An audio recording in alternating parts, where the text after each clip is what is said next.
अस्सलामुअलैकुम वरहमतुल्लाहि वबरकातुहू। Sunday comment box के एक नए एपिसोड के साथ मैं आप लोगों का भाई AM कासमी आप लोगों की खिदमत में हाज़िर हूँ। मुझे उम्मीद है कि आप लोग खैर आफ़ियत से होंगे। मैं अल्लाह ताला से दुआ करता हूँ कि अल्लाह ताला आप सब लोगों को अपने हिफ्ज़ व अमान में रखे। इस्लामिक दीनी तरबियती कोर्स बहुत जल्द शुरू होने वाले हैं। नए महीने से 1 दिसंबर से ये कोर्स शुरू होने वाले हैं और ये एक दीनी तरबियती कोर्स जो है ना, ये एक बेसिक कोर्स है जिसमें आपको दीन की ज़रूरी बातें, जो बिल्कुल बेसिक बातें हैं, वो मालूम होंगी। तो जो हज़रात, जो बहनें, जो भाई इस कोर्स को ज्वाइन करना चाहते हैं वो अपना नाम, अपना मोबाइल नंबर और अपने शहर का नाम लिख कर हमें सेंड कर दें askam.kasmi@gmail.com पर, ठीक है। और ये कोर्स जो है ना, ये ज़ूम ऐप के ज़रिए आपको ये कोर्स करवाया जाएगा और 3 महीने का ये कोर्स है। हफ्ते में 3 दिन क्लास होगी, ठीक है। 40 दिन का ये इस्लामिक दीनी तरबियती कोर्स है जो 3 महीने में कंप्लीट हो जाएगा। आप लोगों के बहुत सारे सवालात हैं और इंशाल्लाह जो नए स्टूडियो का आगाज़ हुआ है और अब वहाँ से क्या है ना, जितनी भी ऑनलाइन सर्विसेज हैं, जैसे ऑनलाइन फतवा है, ऑनलाइन आप लोग मसले पूछते हैं, इसी तरह से कुरान सीखना चाहते हैं जो हज़रात, और जो लोग कोर्स करना चाहते हैं, अरबिक सीखना चाहते हैं, जो भी चीज़ आप सीखना चाहते हैं वो अब ऑनलाइन आपको वहाँ से सिखाई जाएगी।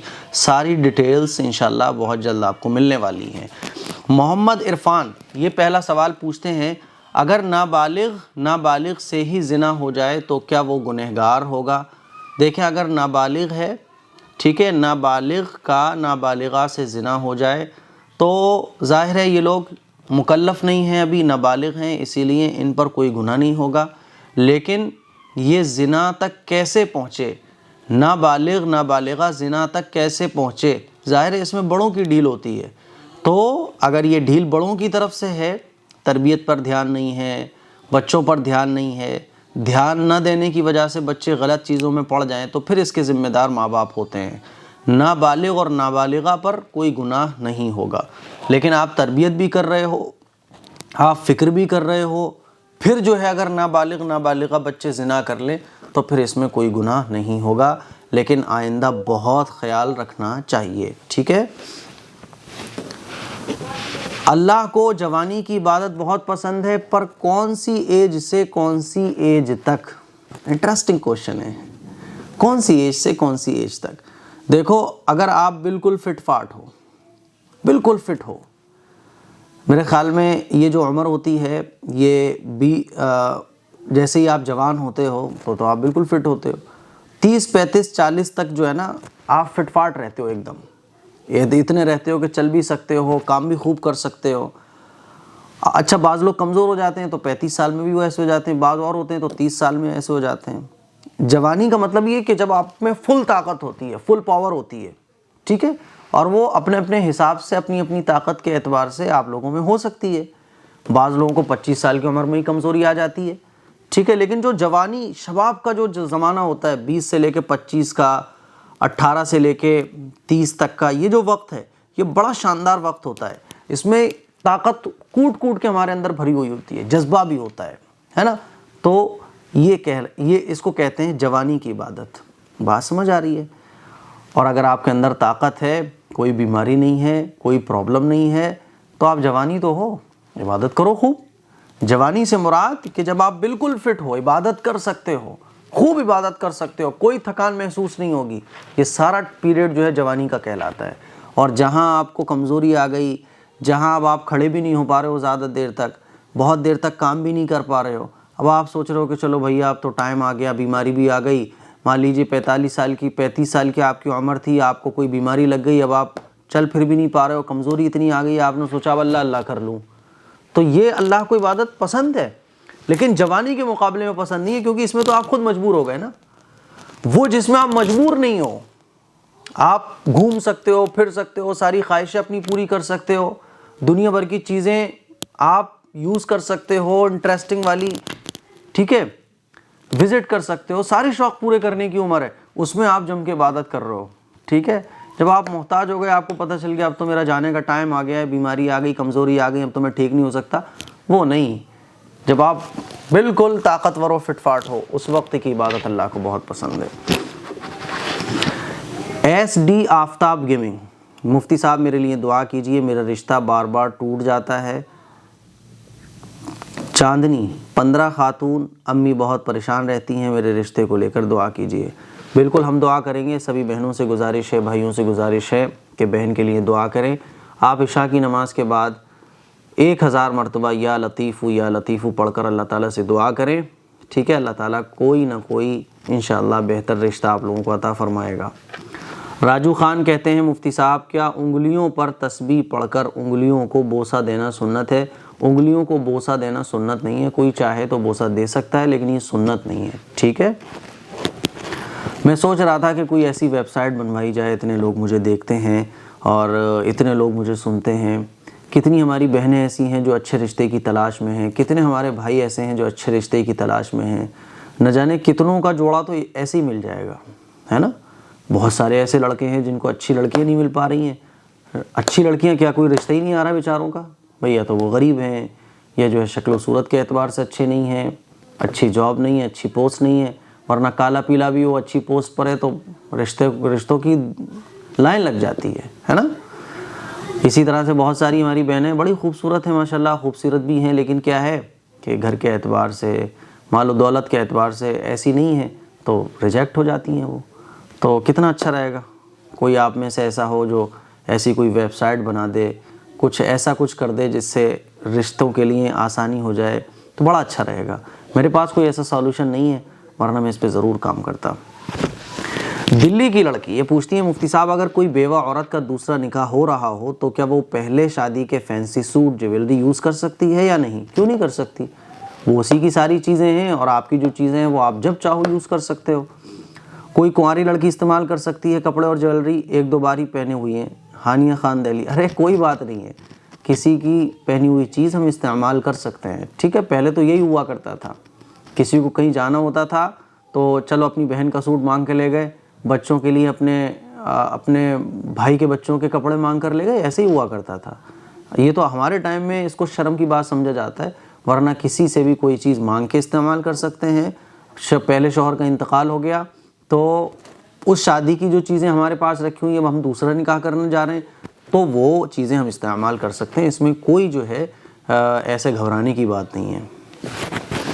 रमेश यादव कहते हैं सर मैं हिंदू हूँ, 5 वक्त की नमाज़ पढ़ता हूँ, क्या ये जायज़ है या नाजायज़, कृपया बताइए। देखो भाई, जब आप नमाज़ भी पढ़ते हो तो आप नमाज़ क्यों पढ़ते हो? क्योंकि आप अल्लाह पर बिलीव रखते हो, आप इस्लाम को जान रहे हो और इस्लाम में इंटरेस्ट रखते हो, और आपने इस्लाम को जान भी लिया है तभी तो आप नमाज़ पढ़ रहे हो। तो मेरे भाई इस्लाम में दाखिल हो जाओ, कलमा पढ़ लो, एक अल्लाह को मान लो और अल्लाह को पहचानो, पैगम्बरों को पहचानो, पैगम्बरों की तालीम को पहचानो। तो मैं तो यही दावत दूंगा आपको कि आपने जब इस्लाम को इतना जान लिया है कि आप नमाज तक आ गए, तो आप सही से एक बार इस्लाम को जानो और इस्लाम को कबूल कर लो। इस्लाम ही मरने के बाद निजात का ज़रिया है, इस्लाम के बग़ैर मरने के बाद कोई निजात नहीं है। ये दुनिया तो ख़त्म हो जाएगी, मरने के बाद की ज़िंदगी जो है वो हमेशा हमेशा की रहने वाली है, और वो ज़िंदगी में कामयाबी उसी को मिलेगी जो इस्लाम को फॉलो करने वाला होगा, जो एक अल्लाह को मानने वाला होगा, जो बुतों की पूजा नहीं करता, जो शिर्क और कुफ्र नहीं करता, उसी को निजात मिलेगी। इसीलिए आप नमाज़ पढ़ते हो, अच्छी बात है, जायज़ है, बिल्कुल नमाज़ पढ़िए, अल्लाह की इबादत कीजिए। अल्लाह की इबादत करना तो हर इंसान के ऊपर ज़रूरी है। कैश कहते हैं सूरह बकरा और यासीन शरीफ औरतों को रोज़ नहीं पढ़ना चाहिए। भाई रोज़ पढ़ो, अच्छी बात है, कुरान तो आप रोज़ पढ़ो, सूरह यासीन रोज़ पढ़ो, सूरह बकरा की ज़रूरत है, सूरह बकरा रोज़ पढ़ो, कोई मसला नहीं है, रोज़ पढ़ सकते हैं। कासिम बॉक्सर कहते हैं, बॉक्सर हैं आप, मौलाना साहब मेरा ये सवाल है कि अगर अल्लाह से तहज्जुद में उठकर अल्लाह से जो मांगे क्या वो मिल जाता है? देखिए, हम जितनी भी चीज़ें मांगते हैं अल्लाह से दुआ में, तहज्जुद में मांगते हैं, और जितनी भी दुआएं हम मांगते हैं अल्लाह ताला वो दुआ ज़रूर कबूल फरमाता है। फ़र्क क्या है कि जैसे एक छोटे से बच्चे को माँ बाप की मोहब्बत समझ में नहीं आती, इसी तरह से हमें भी अल्लाह की मोहब्बत और अल्लाह का दुआ कबूल करना समझ नहीं आता। समझ आ रही है? छोटा सा बच्चा बचपन में क्या क्या नहीं मांगता अपने माँ बाप से, लेकिन माँ बाप उसको हर चीज़ नहीं दिलाते, बाज़ दफ़ा पिटाई भी लगाते हैं, बाज़ दफ़ा नहीं दिलाते हैं, बाज़ दफ़ा दिला देते हैं, है ना, ऐसे ही तो होता है। बाज़ दफ़ा जो वो मांग रहा होता है वो तो नहीं दिलाते, कुछ और ऑप्शन देते हैं। लेकिन उस छोटे से बच्चे को अपने माँ बाप की मोहब्बत समझ नहीं आती है। जब वो बड़ा हो जाता है और ख़ुद बाप बन जाता है तब उसको समझ में आती है ना ये सारी चीज़ें। इसी तरह से हमें भी अल्लाह की मोहब्बत और अल्लाह का दुआ कबूल करना समझ नहीं आता है। जब हम दुआ मांगते हैं तो बाज़ दफ़ा क्या होता है कि अल्लाह ताला वही चीज़ हमें दे देता है जो हमने मांगी होती है ना। जब वो चीज़ हमें मिल जाती है तो हम क्या कहते हैं, अरे यार कुछ और मांग लिया होता है यार, अल्लाह ने दुआ कबूल कर ली यार, कुछ और ही मांग लेते यार, अभी बोला अभी हाजिर हो गए, बताओ, है ना, होता है ना ऐसा। तो बाज़ दफ़ा क्या होता है कि हम जो चीज़ मांगते हैं अल्लाह ताला वही दे देता है। बाज़ दफ़ा क्या होता है कि हम कोई दुआ मांगते हैं तो अल्लाह ताला वो तो नहीं देता लेकिन उसके बदले में कुछ और दे देता है, ठीक है। बाज़ दफ़ा क्या होता है कि अल्लाह ताला, हम दुआ मांग रहे होते हैं, अल्लाह ताला दुआ वो चीज़ तो नहीं देता दुआ कबूल करके, बल्कि उसके बदले में हमारे ऊपर से कोई मुसीबत, कोई हादसा टाल देता है। देखा होगा आपने, बहुत ख़तरनाक एक्सीडेंट हुआ, बहुत ख़तरनाक एक्सीडेंट हुआ, लेकिन कोई चोट नहीं आई, गाड़ी एकदम से चकनाचूर हो गई, भाई चलाने वाले को कोई चोट नहीं आई। बाज़ दफ़ा आपने देखा होगा कि बहुत ऊपर से गिरा, कुछ नहीं हुआ। तो इतना बड़ा हादसा हो गया, चोट कुछ भी नहीं आई, ये उन्हीं दुआओं का नतीजा है। और बाज़ दफ़ा क्या होता है कि अल्लाह ताला जन्नत में ऊंचे मकाम देने के लिए उन दुआओं का रिज़ल्ट और उन दुआओं का इनाम दुनिया में नहीं देता लेकिन आखिरत में देगा। हदीस शरीफ में आता है कि एक शख्स अल्लाह के सामने लाया जाएगा तो उसके नामे अमाल में बहुत सारी नेकियां होंगी, बड़े बड़े हज उसने किए होंगे, बड़े बड़े उम्रे उसने किए होंगे, लंबी लंबी नमाज़ें पढ़ी होंगी। तो वो जब अपने नामे अमाल में ये इबादतें देखेगा और जन्नत में इतने ऊंचे मकाम देखेगा तो हैरान रह जाएगा, कहेगा कि अल्लाह इतनी सारी नेकियां मैंने तो नहीं की थी, कहाँ से आ गई। तो अल्लाह ताला फरमाएगा ये जो तू दुआएं दुनिया में मांगा करता था, ये उन दुआओं का नतीजा है कि तुझे इतना ऊंचा जन्नत में मकाम मिल रहा है।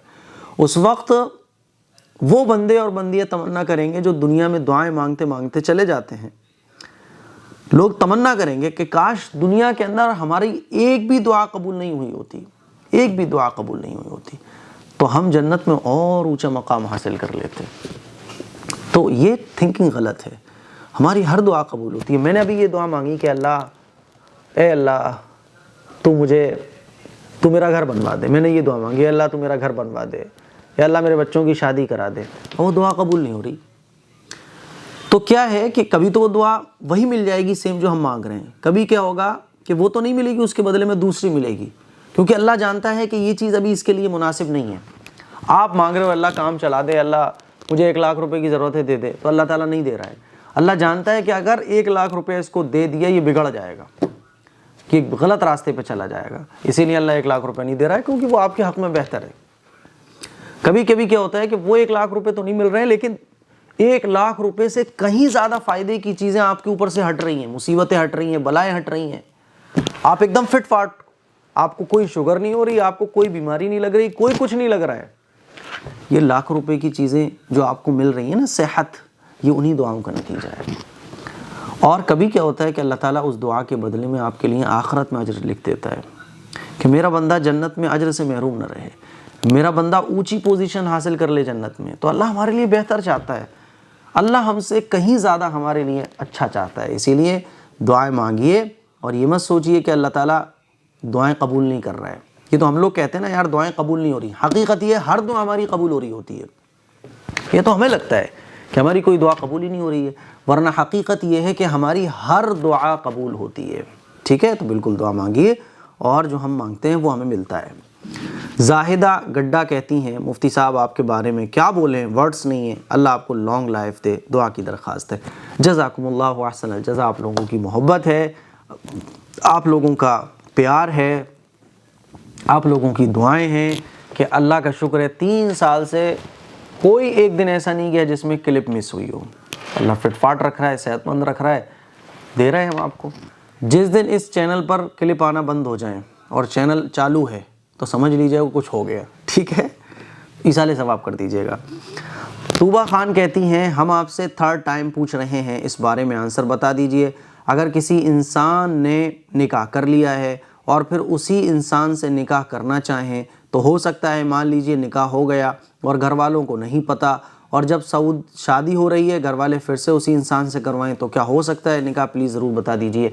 देखें, ये बहुत बड़ी गलत बात है कि आप छुप के निकाह कर लो। आप अपने घर वालों से छुपकर निकाह कर लो, फिर ये सोचो कि निकाह हो गया। छुपकर गुनाह होते हैं, छुपकर निकाह नहीं होता। अल्लाह के नबी सल्लल्लाहु अलैहि वसल्लम ने फरमाया आलिनुन निकाह, कि निकाह का ऐलान करो, वलो बिद्दफ, चाहे वो दफ के ज़रिए हो, निकाह का ऐलान करना चाहिए। अगर छुपकर निकाह होने लगे ना तो फिर निकाह में और गुनाह में क्या फ़र्क रहेगा। इसीलिए छुपकर निकाह नहीं होते। आजकल ये हमारे माशरे में बहुत चल रहा है। रिश्ता हो गया, लड़का जान में लेता है कि ऐसा करो निकाह कर लो चुपचाप से, तो ये है कि ये हो जाएगा वो हो जाएगा, दुनिया भर की बातें लड़की बातों में आ जाती है, वो छुपकर निकाह कर लेती है। अब छुपकर निकाह कर लिया, फिर उसके बाद क्या क्या नहीं होता वो सबको मालूम है। उसको मैं ज़बान पर लाना मुनासिब नहीं समझता। फिर सब कुछ हो जाता है और क्या होता है, फिर लड़के का तो मन भर गया भाई, अब लड़के का मन भर गया। अब क्या करता है, अक्सर लड़के ऐसे नहीं, मैं नहीं बोल रहा कि सब लड़के ऐसे होते हैं, लेकिन आजकल ज़्यादातर यही हो रहा है। बाज़ लड़कियां भी गलत होती हैं, बाज़ लड़के भी गलत होते हैं, लेकिन आजकल यही चल रहा है। इसीलिए हमें ख्याल रखना चाहिए, ठीक है ना भाई। जब तुम निकाह करना चाहते हो तो खुल के निकाह करो ना। निकाह कर रहे हो, इबादत कर रहे हो, सुन्नत पर अमल कर रहे हो, कोई गुनाह तो नहीं कर रहे ना। आप गुनाह करने जा रहे हो तब तो डरो, आप सुन्नत पर अमल करने जा रहे हो, खुल के बोलो और इस सुन्नत पर अमल करने के लिए लड़ जाओ अपने घर वालों से। कोई गलत काम तो आप कर नहीं रहे हो जो डर रहे हो। फिर क्या होता है कि बाज़ दफ़ा मैंने देखा है ऐसे केसेस भी हैं कि डिवोर्स तक हो जाता है। फिर लड़की की ज़िंदगी ख़राब हो गई, वो बता भी नहीं सकती क्योंकि उसने तो छुप कर निकाह किया था, है ना। और अगर वो बता भी दे तो कौन आ रहा है सपोर्ट में, भाई तुमने तो छुप कर किया था, क्या है इसके सबूत नहीं है, प्रूफ नहीं है, कुछ भी नहीं है। इसीलिए छुप कर निकाह नहीं करना चाहिए, ये बहुत बड़ा नुकसान का सबब बन सकता है आपके लिए। इसीलिए छुप करने का नहीं, खुल के करो यार। निकाह छुप के नहीं होते। और अगर मोहब्बत करने वाला कोई लड़का है तो यार कैसी मोहब्बत है तेरी कि तू डर रहा है, निकाह करने से डर रहा है। खुल के बोलना भाई मुझे निकाह करना है, कोई चोरी तो कर नहीं रहा ना तू। और अल्लाह का डर अपने दिल में रखो। जब आप निकाह करने का इरादा रखते हो, रिश्ता हो गया, बोलो भाई निकाह करना है, निकाह करके छुट्टी काटो बस।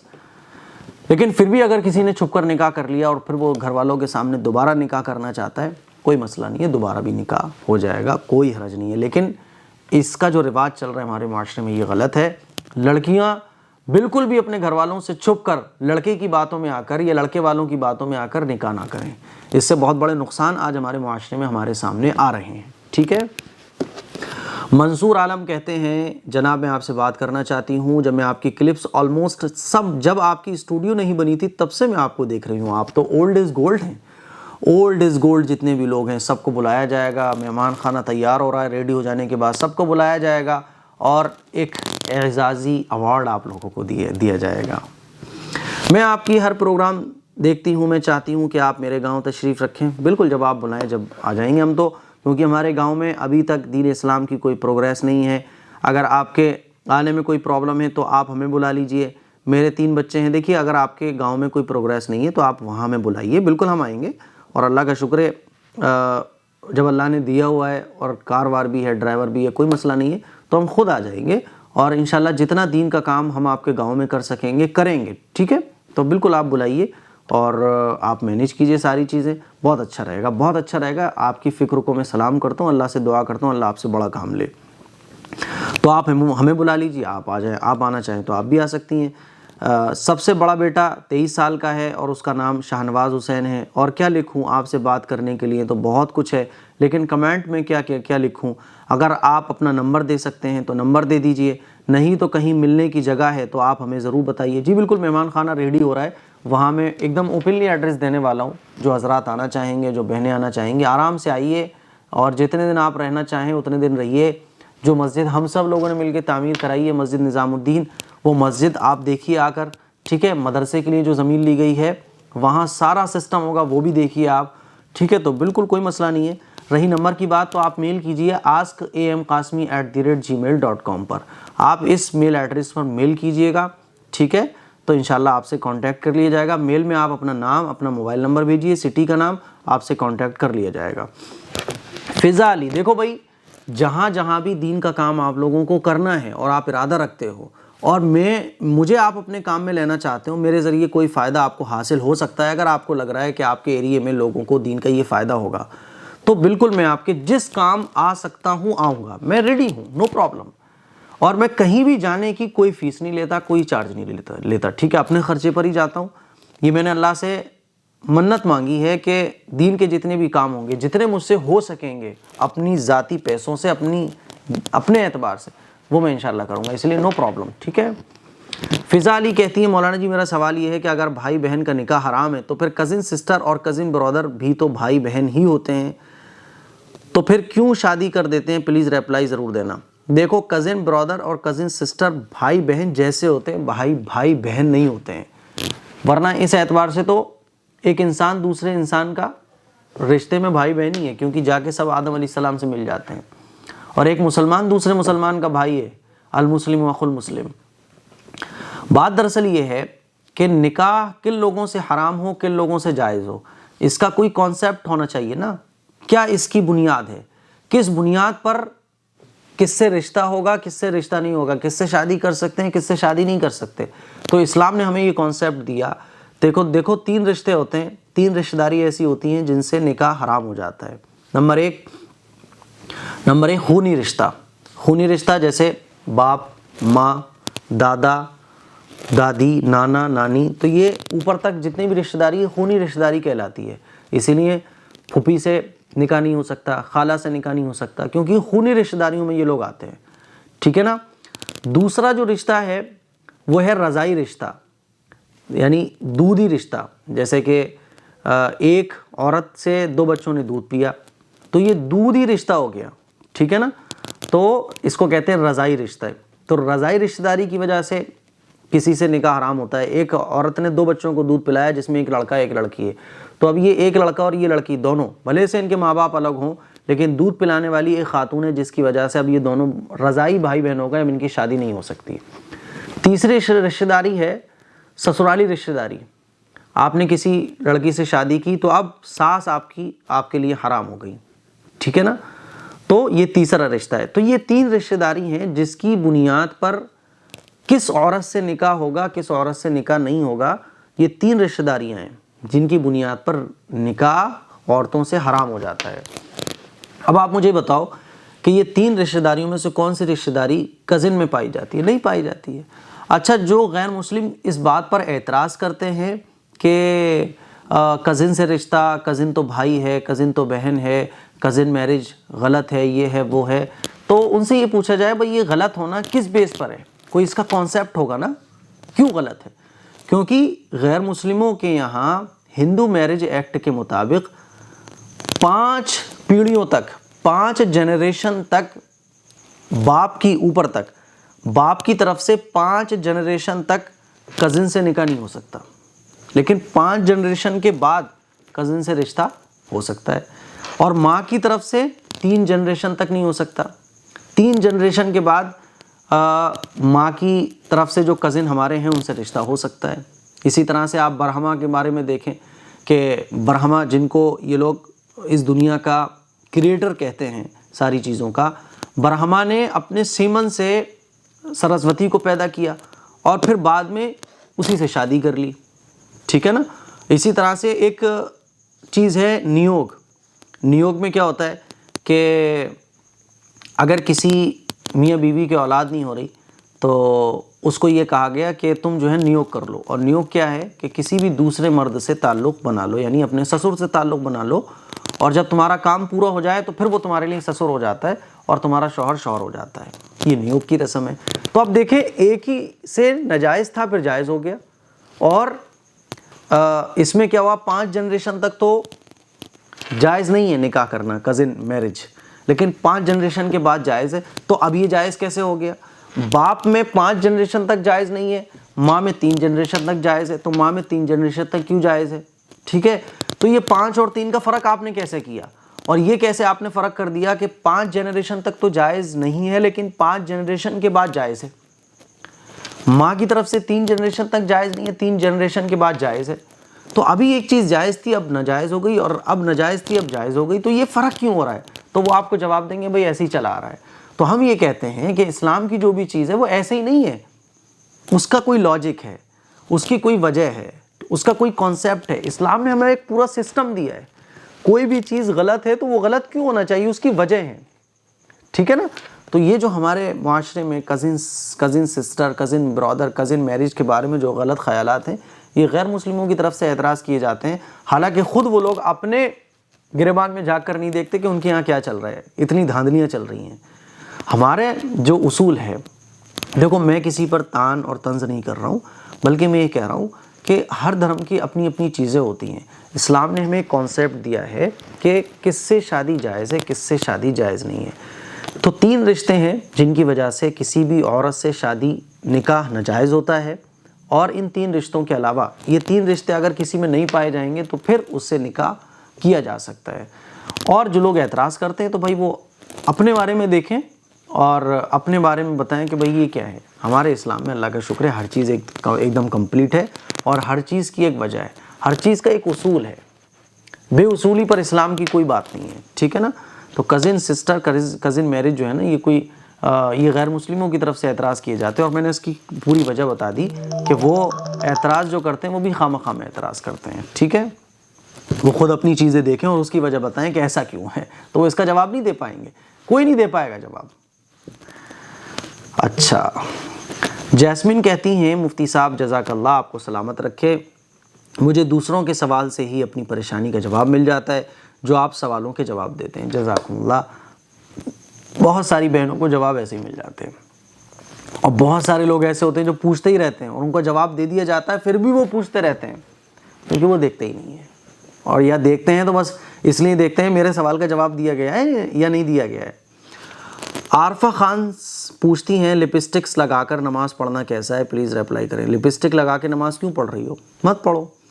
फिर भी बाज़ दफ़ा ऐसा हो जाता है लिपस्टिक लगाकर नमाज़ पढ़नी पड़ती। मिसाल के तौर पे आप कहीं प्रोग्राम में जा रहे हो और वज़ू करने के बाद आपने मेकअप करना है, तो मेकअप कर लिया, अब ज़ाहिर है लिपस्टिक भी लगी हुई है, सब कुछ है, तो नो प्रॉब्लम, लिपस्टिक लगाकर नमाज़ हो जाएगी।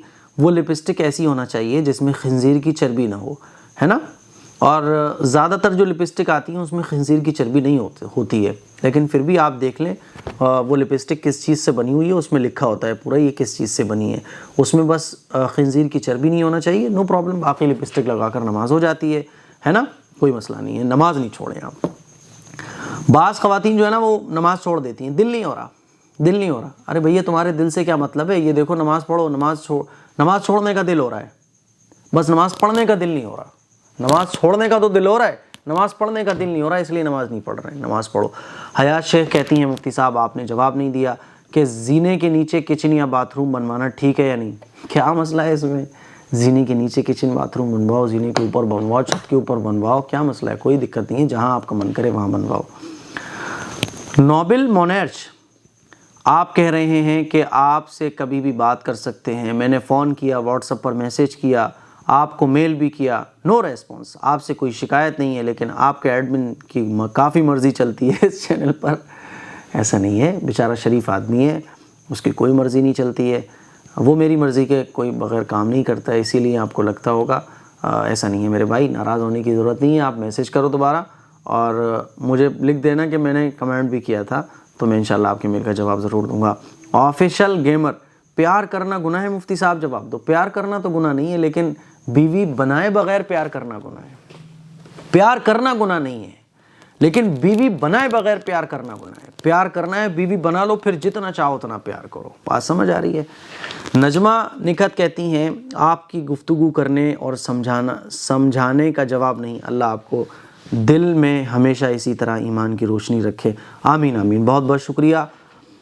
मंजूषा जादव कहती हैं, मैं दीन की बातें आपसे सीख रही हूँ, मैं हिंदू हूँ, लेकिन मेरा दीन से ताल्लुक़ है। बहुत अच्छी बात है, आप दीन को समझिए, दीन को एक्सेप्ट कीजिए और दीन के लिए काम कीजिए, ठीक है ना, बहुत अच्छी बात है माशाल्लाह। नसरीन के कहती हैं, मुफ्ती साहब आपसे मुझे भी मिलना है इंशाल्लाह, मैं तो आपकी वीडियोस 2 साल से देख रहा हूँ, तो आप भी ओल्ड इज़ गोल्ड हैं, कोई मसला नहीं है, बहुत जल्द इंशाल्लाह एड्रेस दिया जाएगा, पूरी लोकेशन बता दी जाएगी, और ऑनलाइन जो है बुकिंग भी कराने का सिस्टम रखा जाएगा। मजाक कर रहा हूँ, बिल्कुल बहुत जल्दी काम होती है, इंशाल्लाह आपको पूरा डिटेल्स दी जाएंगी, कैसे आना है, कैसे मुलाकात करनी है।